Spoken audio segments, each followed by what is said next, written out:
Did you know that most security budgets are wasted? You're not undersecured, you're overspending on the wrong things.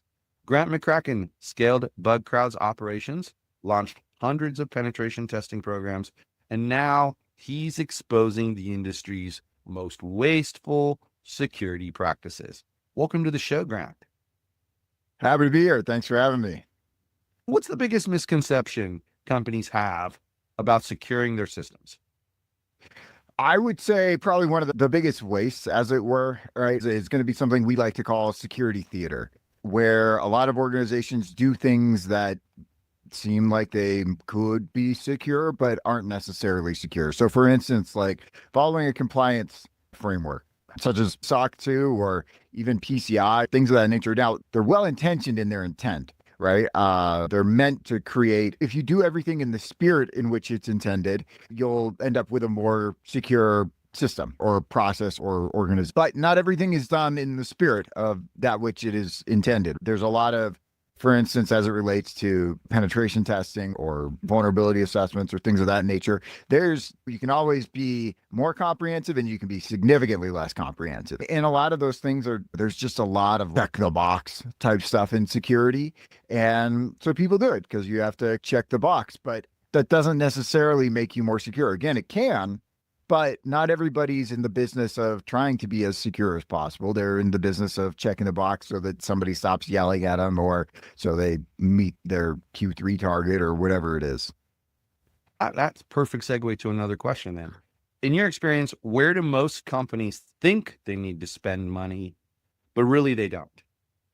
Whew, great question. I don't know if I can really answer that effectively. And that's just a function of me not necessarily having been on the company side of the house too much, right? Once they're in my lap, they've decided that they want to spend money, or we've had that conversation that offensive security or proactive security is important to them. I can't necessarily say where they're misspending per se.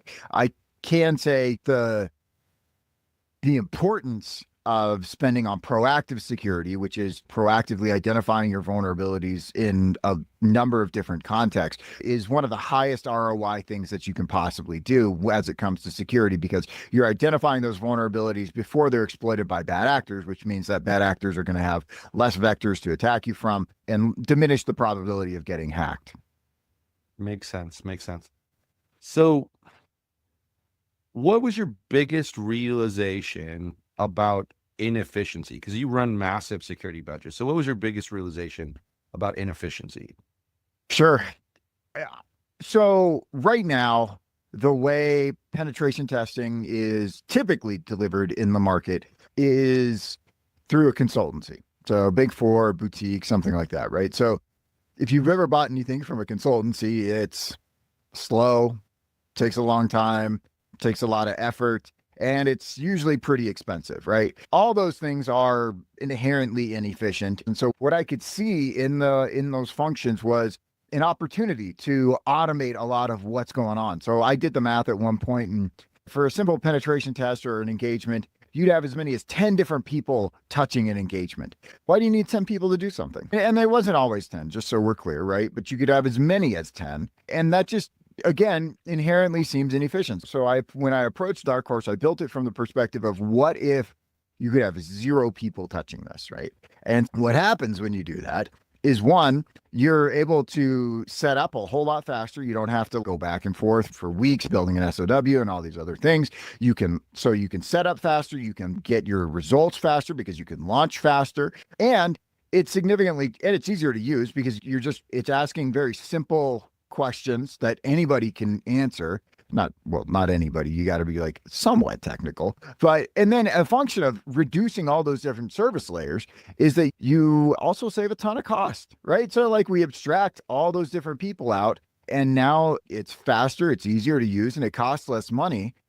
That's just like nobody else, to my knowledge, in the market is doing anything close to self-service penetration testing. And I don't know why, because I know why, right? You can't have self-service penetration testing means that you've got to have like transparent pricing, which means that everybody gets the same price and you can't upcharge somebody tons of money because they're like, you can extract more cash from them and stuff like that. You can buy a car. You can buy a car from your couch on your phone. Like, why can't you? You can even Why, have it delivered.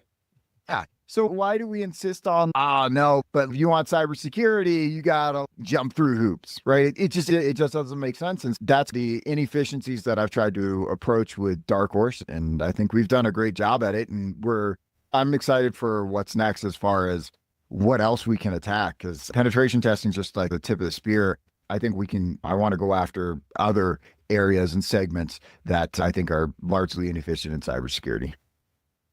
So could you break down maybe where the majority of security spend usually goes and what percentage of that is actually useful? Ooh, again, unfortunately, I'm not qualified to answer that just because I haven't really, again, once people come to me, they've already decided to spend money with me. I don't have visibility into the rest of their budget. So unfortunately, that's not really something that I'm necessarily skilled to talk about. But I don't know. And not to put it back to you, but I'm curious to get your thoughts on, because I think you're maybe closer to that side of the house, right? What do you see there? First of all, I think that the security industry, for whatever reason, has made proactive defense seem to be super expensive when I don't really think it has to be. Years ago, when I came into a company, they were the #1 restaurant delivery service in the United States. Think Grubhub, that kind of thing. And they're touring me around and they bring me into the employee break room and there's a computer sitting there with no top on it. And I said, what the heck is that? And they go, oh, that's our server. What? That's your server. Okay, so that runs your multi-million-dollar business. Yes. And I asked the guy, do you know what would happen? It's right next to a counter. Do you know what would happen if someone spilled like a glass of water on that counter and it poured down on top of your server? No, what would happen? The whole server would fry out and your business would be down for who knows how long. Where are the backups? And gave me a blank stare. What's that? I think that's the first right there. That's the first proactive defense. Have a backup of the good running system that doesn't have the malware infection on it. That's a cheap, easy way. A tape drive doesn't cost you very much money. And you could back up to the cloud if you wanted to. And there's a lot of things you can do with that. I'm also a little bit more moved because I plan strategy for most people. It doesn't generally include how to spend their budget. But I think that people waste money on layer after layer of tools that all do the same thing. With the idea being that somehow that protects them more. But I think that if one of those tools did the job as advertised, then they wouldn't need all the other tools. And so I think where the waste comes is from overuse. I used to have a program years back that I would offer to companies, and I would tell them I could immediately improve their profit by 10% just by doing a tech audit. And really all that audit did, I can tell you, I never hid this from anybody, all that audit did was determine places where they were spending duplicative money. So I literally would find people that have 2 email autoresponders that they're paying hundreds of dollars a month for. Get rid of one. You just saved several $100s a month. It was so easy to get a business to an immediate 10% increase in profit because they waste so much money on things. And I think the security issue is one of those. I think I would probably be willing to say 50% is useful and 50% is just not well thought through, or it's like shiny object syndrome. Have to have this. He said it works to do this, and I really like that. So I actually have had clients tell me they purchased things because they liked it. And I said, what problem does it solve? I don't know, but I just liked what it does. It's cool. All right. And then I asked them, if that was your own money out of your own pocket, would you have spent it? Nah, I wouldn't have spent it. So let's talk about penetration testing. How does traditional penetration testing fall short? Like in terms of value? Yeah, in terms of value, first off, thank you for your insights into that. I agree that holistically, I agree that there's definitely waste out there. And I think security is probably no different. Again, I just don't have the insights into that part of the world to be able to speak to it. But yeah, so in terms of value, it's exactly the things that I just touched on. You've got people paying a whole lot of money for, like, for instance, the solutions that we're able to offer as a function of all those sort of efficiencies, not inefficiencies, that we've built into the platform, and having that platform first approach, we're able to offer it for anywhere from 50% to a third of the cost of what you'd have to pay in the market. And sometimes even more, right? Especially going to these big consultancies. Where does it fall short in terms of value? Right there. You're paying 2-3 times the price for effectively maybe the same service, possibly even worse, because what you get with the consultancy usually often is you get the next man up unless you pay for the super ultra mega premium service. So they've got a bench, and if someone's available but the best person isn't available, they're just going to stick you with the best person, sorry, not the best person, the available person, because they got to get this guy billable, and that's the guy that's doing your test.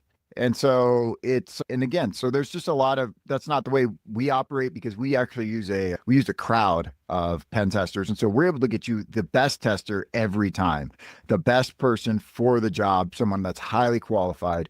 And again, it's just far more efficient and higher value. So what made you finally just say, screw it, I want to build something better? What was the breaking point?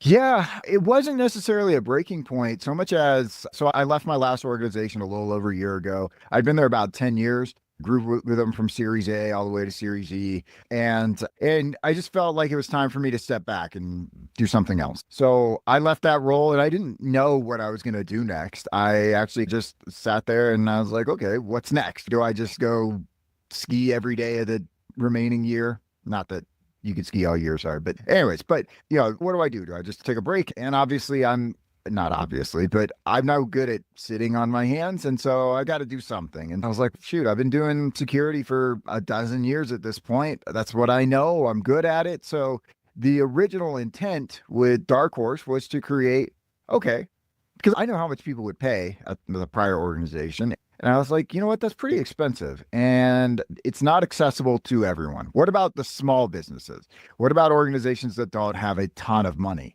And so the idea was, I'll go build a solution for them, right? An accessible platform that makes it easy to use, and it makes it super affordable. And so that's a mission of Dark Horse, is not to build this billion-dollar company right now. We're just trying to make security more accessible for organizations, which, so it wasn't really a breaking point. It was just, let's see if we can make the world a little more secure.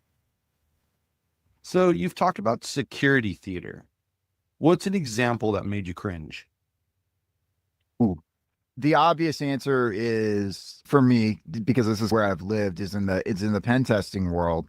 I've seen people get and deliver pen tests that they just do a port scan and they're like, oh, it's a pen test. Or they run a vulnerability scanner and they're like, oh, it's a pen test. And they sit there and they say, okay, this checks the box. And so they move on with it. And I'm just like, no, that does not at all qualify for being a comprehensive assessment or even reasonably trying to penetrate your systems. And again, there's just a lot of ways that there's a lot of different ways that people can shortchange themselves, again, and in the name of checking a given box. In your opinion, what's a tool or service that should come with a giant label that warning, marketing BS? Oh, no. Because I've seen a lot on the project management software development side. Trust me, I've seen a lot of these. Yeah, and I'm sure I could come up with an answer if I spend some time on it. Again, I don't necessarily, because getting pen testing isn't a waste. It's not a bad thing to do. It's just, if you get it through some existing channels, right, it's going to be inefficient and it's going to be overly expensive, but it's not, don't do this. I'm not totally sure, just off the top of my head, what I would put into the bucket of don't do. Now, I'm absolutely confident that I could come up with a list. And of course, I'm just blanking in this very moment. But yeah, so I don't have a good answer for you. Obviously, again, I can defer to you because you're probably more on the side of seeing all the different tools that get purchased. Again, I just see what they buy from me, and I know that, or what they spend with other people for these solutions. And so my goal is not to say, don't use other solutions so much as, or not, don't do these things so much as do these things and we'll do it far more affordably and efficiently. Yeah, for me, it was a lot of the quote productivity tools for developers that really all they did was dumb down the developer and make them not remember things that they probably should be using on a daily basis. Things like putting the syntax to something in a single button, and then they would just click. It's kind of like today. I remember when I was a kid, I knew everybody's phone number by heart. Nowadays, I don't even, I have to stop and remember my wife's phone number because it's just a button that I push and it calls her. And it was the same thing. I was getting developers that were getting stuck with things because in that context, the tool didn't bring that button up. And they're going, I don't remember how to do this. Yeah, that's because you're relying on this stupid button over here. So if you had to stand in front of 1,000 CISOs tomorrow and say just one sentence about how they're wasting their money, what would you say? One sentence. Try Dark Horse. It could be a run-on sentence. That'd be okay. Forward. Exactly. Two. Yeah, it's just the legacy tools are just that legacy. We've been doing pen testing right now, pen testing is still delivered the same way it was delivered 30 years ago. And people do the same thing it's just because that's the way it's been done for the last 30 years. And and of course, there's the thing like nobody ever gets fired for buying IBM or whatever. But there's a better way. Maybe that's the sentence is there's a better way to approach proactive security, and it doesn't have to be, you don't have to keep repeating the same patterns and things of that nature. That's what people need to hear, because I just interviewed somebody and he's an expert on what he calls creativity in the workplace. And by that, he started off by explaining it this way. As human beings, we're really good at pointing out the flaws in things. And in fact, I don't remember the ratio, but I think it was 20-1 when they did a study of the English language. For every 20 negative words, there's one positive word. And he believes that the reason for that is because of the past, having to warn people of danger, etc. But he came at it from the standpoint of, come to me with a solution. Don't come to me with a problem. Anyone can come to me with a problem. Try to solve the problem. And I was telling him how I used to make my teams do that very thing. And what it taught them was, it's really easy to spot the problems. Probably we all knew what they were. Figuring out how to solve them, though, is the issue. And if you made the point about, I can't remember if it was while we were recording or before we recorded, but you made the point about when we were discussing the MGM hack and about how companies, they can't always, they have to stay operational, especially a hotel, 24/7, 365. How do you take the time to upgrade a key system that's written in an old defunct language? How do you fix that? And it's a good exercise for people in those positions to do, because they find out how hard it is. It's easy to say, oh, that's broken. Now, how do I fix it? That's the key. And it's why people pay consultants a lot of money to help fix problems, because they come at it with the, yes, I can solve this kind of attitudes. That's what I would say to people is, realize that what you've been told is there's other solutions out there, and you probably should look at them. Just because you've, quote, always done it this way, end quote, doesn't mean you should continue to do it. So this was a cool conversation. How about you let my listeners know where they can connect with you? They want to find out more about you. Yeah, you can find me on LinkedIn. My name's Grant McCracken. There's another Grant McCracken who's bald and an anthropologist. That is not me. I'm not bald yet. I'm working on it, but not there yet. But yeah, Grant McCracken, Dark Horse. And then if you want to email me directly, I'm grant@darkhorse.sh. Again, I'm more than happy to help out however we can from a security perspective. One of the really cool things about the mission for Dark Horse is that because I've got a crowd of hackers, I've even got hackers that are willing to work pro bono, and Dark Horse is willing to too, right? Like the mission is to make organizations more secure, right? It's not to line our pockets. It's not to make a ton of money. And so if you want to become more secure, we want to help you. And so we're more than happy to, we can set you up with a hacker. If you don't have the budget. Now, if you're flush with money, obviously, maybe pay us. But if you don't have the budget, we'd love to help. And even if you don't use Dark Horse's services, we'd still, again, I'm just passionate about making the world a more secure place. So I'm happy to help however I can. So if you've got questions, feel free to reach out. I won't always have the answer, just so we're clear on that too. Excellent. That'll be in a card on the screen. This is Grant McCracken. He's the founder of Dark Horse Security, pen test pioneer, budget realist, and one of the clearest voices in a noisy cybersecurity world. So thanks for being on the show, Grant. Really appreciate it. Thank you for having me. Appreciate it. Thank you. If this conversation made you rethink how you're spending your security dollars, great. If every engineering decision ends up on your desk, that's not a workload problem. It's a structural one. Take the Firefighter CTO diagnostic at firefightercto.com and find out what's really breaking your